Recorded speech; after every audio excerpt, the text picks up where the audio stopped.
2022 সাল থেকে শ্মশানের যে খাল ছিল, খালের অর্ধেকটা জমি মানে মাটি ভরাট করে নিয়েছে, নিয়ে পুরো পাঁচিল দিয়ে টোটালি ঘিরে নিয়েছে। যে খালের মানে উৎস থেকে আয় থেকে আমরা যে শ্মশানের যে বাৎসরিক যে অনুষ্ঠানগুলো, আমরা গ্রাম প্রতিবেশী যে বাৎসরিক যে অনুষ্ঠানগুলো, সেই অনুষ্ঠানগুলো পরিচালনা করতাম, সেই খালও দখল করে নিয়েছে। খালের অর্ধেকটা মাটি ভরাট করে সেটাও দখল করে পাঁচিল টেনে নিয়েছে। এটা অতি বাস্তব। সিবিআইকে জানিয়েছি, সিবিআই এসছে, ইনভেস্টিগেশন করেছে, সিবিআই দেখে গেছে। সেদিন মানে জি24 ঘন্টা ভাইরাল হয়েছে বিষয়টা। শ্মশানের জায়গা আর অলরেডি দেখতেই পাচ্ছেন তো, শ্মশানের জায়গা টোটালি দখল করে নিয়েছে। দেখুন পাঁচিলটা কোথা থেকে আমরা প্রতিবাদ করে আমার মানে কি বলবো, প্রতিবাদ করার সাহস পাইনি তখন। আশা তো সিবিআইয়ের উপরে 100% আশা আছে। ওনারা দেখবেন বিষয়টা, হ্যাঁ, ওনারা নিশ্চয়ই আমাদের এই জায়গাটা সমস্যার সমাধান করে দেবেন।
এটা পুরোপুরি সত্য। প্রায় কত বছর ধরে আত্মসাৎ করে আছে এই জমিটা? বছর 4। আচ্ছা, তো এখন আপনারা কি চাইছেন? আমাদের পুনরায় শ্মশানটা ফিরে পাই, খালটা ফিরে পাই, পুজো আর্চা করতে পারি না, সেইভাবে সবটাই যাতে মানে ভালোভাবে হয়, শান্তিতে সবাই থাকতে পারে। আপনার নাম? কাকুলি মণ্ডল।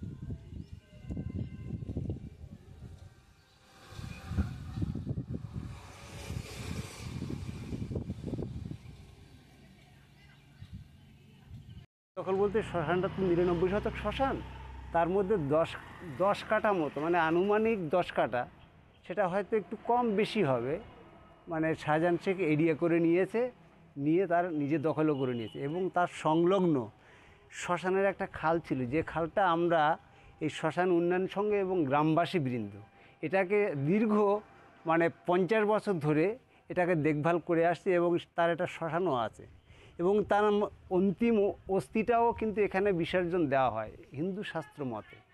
সেই জায়গাটা উনি দখল করে নিয়েছে, এবং খাল প্রায় আনুমানিক 1.5 বিঘা খাল সে ভরাটও করে নিয়েছে। মানে একরকম একটা মানে ধর্মীয় আবেগ নিয়ে খেলা। হ্যাঁ, এটা ধর্মীয় আবেগ, এটাকে আমরা প্রতিবন্ধকতাও সৃষ্টি করেছিলাম, কিন্তু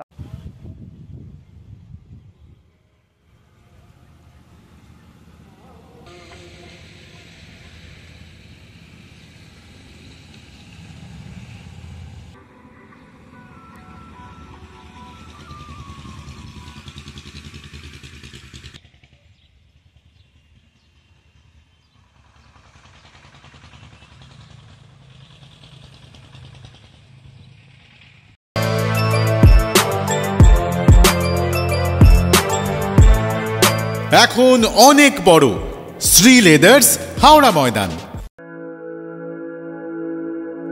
আপনি কি জটিল কিছু সমস্যায় ভুগছেন, সমাধান পেতে চান? যোগাযোগ করুন প্রখ্যাত জ্যোতিষ ও তান্ত্রিক মনসারাম ভট্টাচার্যের কন্যা মনসা কন্যার সাথে। প্রখ্যাত জ্যোতিষ ও তান্ত্রিক মনসা কন্যা হাওড়া জানবাড়ি ও হাতিবাগানের নিজস্ব মন্দিরেও বসেন।